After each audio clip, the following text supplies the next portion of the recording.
Hello ក៏ដូចជាសួស្តីទៅកាន់អ្នកនរគ្នាផងដែរសើរឿងរបស់យើងផងដែរហ្នឹងក៏ចាប់ផ្ដើមឡើងដល់ជាមួយនឹងទូស្រីរបស់យើងម្នាក់ណាដែលគាត់នឹងកំពុងតែធ្វើការជិះម៉ូតូអញ្ចឹងទៅមើលទៅគាត់នេះជាក្លាហានមែនទែនមិនដឹងថាគាត់ជិះម៉ូតូទៅណាទេអ្នកនរគ្នាពេលដែលគាត់កំពុងតែជិះហ្នឹងគឺបានសម័យទៅលើរឿងរ៉ាវដែលកើតឡើងពីអតីតកាលដែលគាត់បានធ្លាប់កើតឡើងណាហើយកាលពិតទៅគាត់កំពុងតែជិះម៉ូតូហ្នឹងដើម្បីទៅរកកន្លែងកម្មករមួយកាលពីវគ្គមុននោះដែលថាកម្មករគាត់បានជីកប៉ះជាមួយនឹងអាកំណប់កប់ពួកព្រៃវិសាយចឹងទៅហើយនៅពេលនោះដែរឃើញថាពេលដែលគេកំពុងទៅជិះនោះគេក៏បានគិតក្នុងចិត្តថាប្រហែលជាហួសពេលហើយដែលត្រូវបានគេទៅទាន់ចឹងទៅប៉ុន្តែដោយសារតែមេឃនេះគឺមេឃកាន់តែភ្លៀងកាន់តែខ្លាំងហើយផ្លូវកាន់តែល្អិលទៀតអញ្ចឹងហើយធ្វើឲ្យគាត់ពិបាកក្នុងការជិះម៉ូតូខ្លាំងមែនទែននៅពេលដែលគាត់កំពុងទៅជិះម៉ូតូជិះហ្នឹងក៏បានល្អិលដួលដូចទៅនឹងខ្នល់ផងដែរហើយពេលនោះដែរឃើញថាពេលដែលគាត់ដឹងខ្លួនឡើងក៏បានធ្វើការនៅផ្ទះជាមួយនឹងគ្រួសារមួយផងដែរហើយពេលនោះដែរគាត់ក៏បានភ្ញាក់ឡើងហើយដើរមួយឆ្វេងស្ដាំអញ្ចឹងទៅហើយពេលនោះដែរលោកអ៊ំក៏បានសួរទៅកាន់នាងថាឆាប់មកងូតទឹកញ៉ាំបាយអញ្ចឹងណាហើយពេលនោះដែរឃើញថានាងក៏បានដោយសារតែដួលត្រូវរឿងក្នុងអីចឹងទៅក៏បានធ្វើឲ្យនាងនឹងគួតចង្អោរអញ្ចឹងទៅនៅពេលដែលនាងកំពុងតែជួចចង្អោរនៅកន្លែងបន្ទប់ទឹកហ្នឹងលោកអ៊ំហ្នឹងក៏បានដើរទៅពីក្រោយផងដែរក៏លើបមើលតាមទ្វារអញ្ចឹងណាអ្នកគ្នាហើយពេលនោះដែរគឺថាលោកអ៊ំខូចម្ល៉េះមែនទែនក៏បានដើរចូលទៅខាងក្នុងបន្ទប់ហ្នឹងផងដែរបំរុងនឹងចាប់នាងអញ្ចឹងណាចាប់នាងធ្វើអីចឹងទៅប៉ុន្តែដោយសារតែនាងគាត់ចេះដែរក៏បានដាក់លោកអ៊ំនឹងបណ្ដៃកណ្ដាល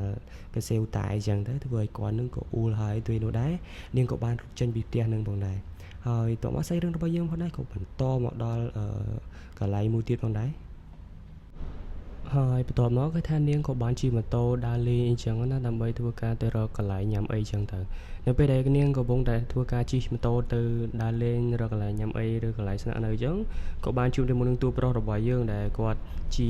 ម្ចាស់មន្តអាគមដែរអញ្ចឹងណាគាត់ចេះយុទ្ធសាស្ត្រអីអញ្ចឹងទៅអាចមើលដឹងថានាងអាចជួបគ្រោះថ្នាក់អីអញ្ចឹងណានាងនៅពេលនោះដែរឃើញថាគាត់បានឆ្ងល់ខ្លាំងមួយទៀតនៅពេលដែលនាងជិះកាត់គាត់ហ្នឹងស្រាប់តែមានភ្លើងពន្លឺអីចែងចាំងពេញរាងកាយនាងអញ្ចឹងណាគឺថាគឺអស្ចារ្យខ្លាំងមែនទែនហើយនៅពេលនោះដែរទូប្រុសរបស់យើងក៏គាត់មិនបានគិតអីទៀតទេក៏បានដើរទៅទៀតអញ្ចឹងទៅហើយនៅពេលនោះដែរគាត់ថាអឺពេលដែលដើរហ្នឹងក៏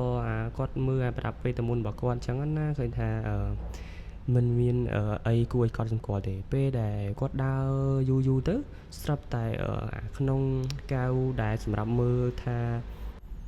មើលពីយុទ្ធសាស្ត្រក្នុងការថាយន់អីចឹងណាអ្នកនាងចឹងហើយពេលដែលមើលហ្នឹងស្រាប់តែវាលុតបាត់ឈឹងអស់ទៅចឹងហើយនៅពេលនោះដែរឃើញថារឿងហ្នឹងក៏បានកើតឡើងនៅកន្លែងពួកកម្មករផងដែរដោយសារតែពួកកម្មករបានធ្វើការជីកជាមួយនឹងកឡការពីវគ្គមុនហ្នឹងណាគ្នាដល់ពេលដែលជីកនឹងហើយក៏បានលើកមកមើលហើយក៏បានបើកជាមួយនឹងកឡនឹងមកដែរហើយស្អីរឿងនេះគាត់ដែរក៏វាស្តៀងទៅនឹងរឿងកឡអីហ្នឹងណាគ្នាពេលដែលគាត់បើកទៅពួកបិសាចហ្នឹងក៏បានចាប់ដើមហោះចេញមកផងដែរធ្វើឲ្យពួកកម្មករគាត់ភ័យខ្លាចខ្លាំងមែនទែនហើយពេលនោះដែរធ្វើឲ្យវាខ្ទាតខ្មៅខ្លាំងអញ្ចឹងហើយធ្វើឲ្យពួកកម្មករនោះក៏បានដួលខ្លះស្លាប់ខ្លះនៅកន្លែងកើតហេតុអីចឹងទៅហើយនៅពេលនោះដែរឃើញថាពួកកម្មករគឺគាត់ភ័យខ្លាចខ្លាំងមែនទែនដោយសារតែបិសាចហ្នឹងគឺធំពេកយ៉ាងណាគ្នាអញ្ចឹងខ្ញុំសូមហៅបិសាចហ្នឹងថាជួយសាំងណាគ្នាជួយសាំងចុះអូខេ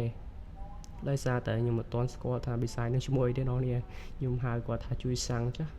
ជួយសាំងអូខេជួយសាំងក៏បានដែរជួសាំងក៏បានណាគ្នាអ្នកគ្នាហៅមិនក៏បានដែរគ្នាដោយសារតែខ្ញុំអស់មើលថាអត់ដឹងថាឈ្មោះអីចឹងណាគ្នាចឹងខ្ញុំវាយថាជូសាំងក៏បានដែរនេះអូខេជូសាំងចុះអូខេហ្នឹងហើយ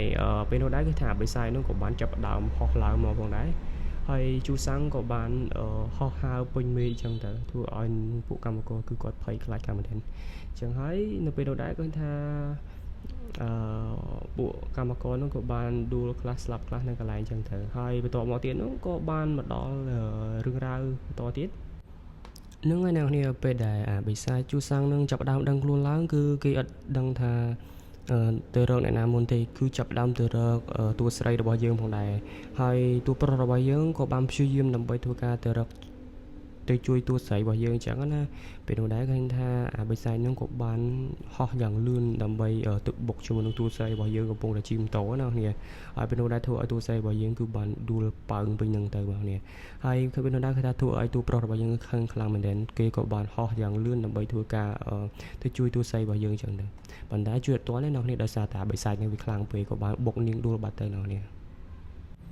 ហើយបន្ទាប់មកទៀតនោះឃើញថាបិសាចហ្នឹងវាបានប្រុងមើលទៅលើតួស្រីរបស់យើងណាគ្នា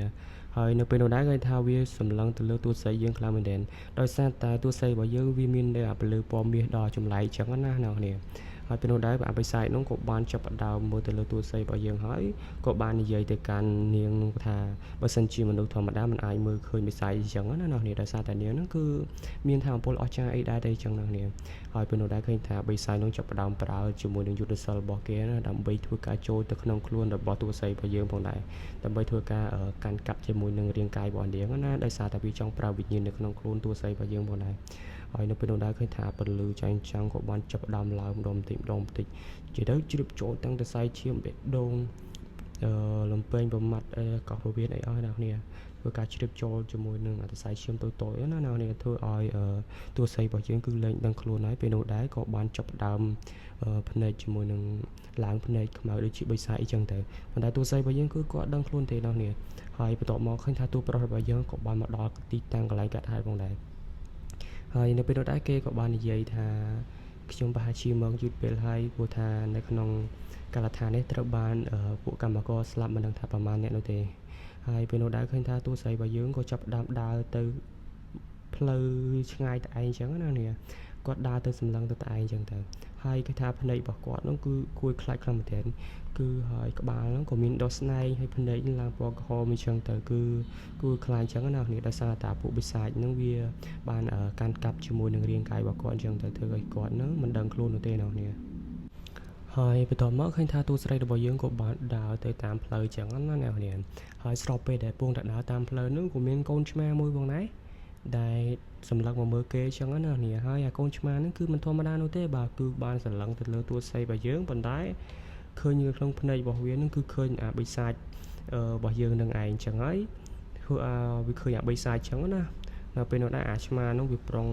វាប្រហារទៅលើបិសាចហ្នឹងដោយសារតែឆ្មាវាឃើញបិសាចអីចឹងទៅវាឃើញវាចង់គ្រឹតចង់ខំអីចឹងទៅហើយពេលនោះដែរឃើញថាឆ្មានោះក៏បានប្រែកលាយយ៉ាងធំផងដែរដើម្បីប្រុងវាប្រហារទៅលើតួស្រីរបស់យើងណាប៉ុន្តែមានណាមានឈ្នះតួស្រីរបស់យើងណាតួស្រីរបស់យើងគ្រាន់តែចង្អោតទៅលើអាឆ្មាហ្នឹងធ្វើឲ្យឆ្មាហ្នឹងដួលខ្ពុកសន្លប់បាត់ស្មារតីបែកឈាមពេញខ្នល់ហ្នឹងទៅហើយពេលនោះដែរគឺថាតួស្រីរបស់យើងគឺចាប់ដើមខ្លាំងទៅបាទដោយសារតែគាត់មិនខ្លាំងម៉េចគឺដោយសារតែវិញ្ញាណបិសាចនៅក្នុងខ្លួនរបស់គាត់ហ្នឹងគឺគ្រប់គ្រងគាត់ឡើងពេញលំហឹងអញ្ចឹងណានេះហើយបន្ទាប់មកឃើញថាតួស្រីរបស់យើងក៏ចាប់ផ្ដើមហោះហើរពេញមេឃអញ្ចឹងទៅហើយគេនោះក៏បានហោះហើរទៅក្នុងសាលាមួយដូចជាទៅទីក្រុងមួយអញ្ចឹងណានេះគេថានៅកន្លែងទីប្រជុំជនអញ្ចឹងទៅហើយពេលនោះដែរឃើញថាតួស្រីរបស់យើងនឹងគឺដូចមានការខឹងខ្លាំងជាមួយនឹងទីក្រុងនឹងអញ្ចឹងផងដែរដល់នេះដោយសារតែគាត់នឹងដូចជាគុំគួនជាមួយនឹងមនុស្សលោកអញ្ចឹងណាដល់នេះហើយពេលនោះដែរឃើញថាពេលនោះដែរគាត់ក៏បានប្រើជាមួយនឹងយុទ្ធសាស្ត្ររបស់គាត់នឹងគឺពេលដែលគាត់ហាមាត់នឹងគឺធ្វើឲ្យមនុស្សទាំងឡាយទាំងអស់គ្នានឹងស្រូបជាមួយនឹងធម្មពលអីប្លែកៗអញ្ចឹងទៅធ្វើឲ្យពួកនោះឈឺកពេញនឹងដល់នេះនិយាយទៅធ្វើឲ្យអ្នកនៅក្នុងទីក្រុងនឹងគឺពិបាកក្នុងការដកដង្ហើមមែនទែន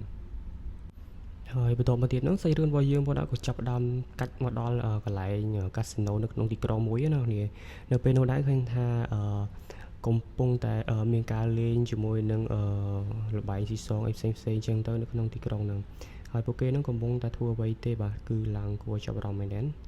ហើយជួបជាមួយនឹងស្អីស្អាតរបស់យើងកំពុងតែធ្វើការមើលលើការងារអញ្ចឹងណានេះហើយពេលនោះដែរគឺថាកូនចៅរបស់គេហ្នឹងក៏បានរត់មកប្រាប់គេផងដែរថាច្វាយមិនដឹងថាមានអ្វីកើតឡើងទេនៅខាងក្រៅស្រាប់តែមានពន្លឺចែងចាំងពេញមេឃផងដែរមិនដឹងថាមានអ្វីកើតឡើងនោះទេហើយបន្ទាប់មកឃើញថាតួស្រីរបស់យើងដែលកំពុងតែបិសាចកាន់ហ្នឹងកំពុងតែប្រើការព្រោះជាមួយនឹងភ្លើងមិនដឹងថាភ្លើងអ្វីទេបាទគឺហោះហើរពេញមេឃផងដែរហើយស្រាប់តែពេលនោះដែរឃើញថាតួស្រីរបស់យើងកំពុងតែប្រើជាមួយនឹងវេទមន្តដើម្បីសម្លាប់ពួកនៅក្នុងហ្នឹងណាមែនណាស្រាប់តែមានបិសាចគោមួយផងដែរមិនដឹងថាបិសាចគោឬក៏មិនបិសាចគោណាគ្នាគឺជាក្រុមវីរបរោះទៅជា ប៉ោតអីចឹងណានេះទៅជាស្អីទេបាទអត់ដឹងទេបាទបន្ទាប់មកឃើញថាគេនឹងក៏បានហោះមកដើម្បីបំរុងទៅវាយជាមួយនឹងតួស្រីរបស់យើងណាអ្នកនាងពេលនោះឃើញថាមានការបើកឆាកឈុតឆាកប្រយុទ្ធផងដែរធ្វើឲ្យតួស្រីរបស់យើងក៏បានខឹងទៅលើអាប៉ិនោះផងដែរធ្វើឲ្យទាត់អាប៉ិនោះមកជើងឡើងប៉ើងអញ្ចឹងទៅប៉ុន្តែមិនដឹងថាពីអ្នកហ្នឹងអាណាឈ្នះទៅគ្នាដោយសារតែគាត់នេះខ្លាំងដូចគ្នាអញ្ចឹងទៅហើយបន្ទាប់មកទៀតនោះឃើញថាតួស្រីរបស់យើងក៏បានប្រើជាមួយនឹងយុទ្ធសាស្ត្រប្លែកៗអញ្ចឹងទៅហើយពេលនោះដែរពួកគេក៏បានវាយគ្នាទៅវិញទៅមកអញ្ចឹងទៅធ្វើឲ្យពួកគេទាំងពីរនាក់នោះក៏បានអស់កម្លាំងរៀងខ្លួនអញ្ចឹងទៅហើយបន្ទាប់មកឃើញថាតួស្រីរបស់យើងក៏បានប្រើជាមួយនឹងយុទ្ធសាស្ត្រធម្មពលមេឃាធម្មពលធរណីកាលអីចឹងណាអ្នកនាងធ្វើឲ្យ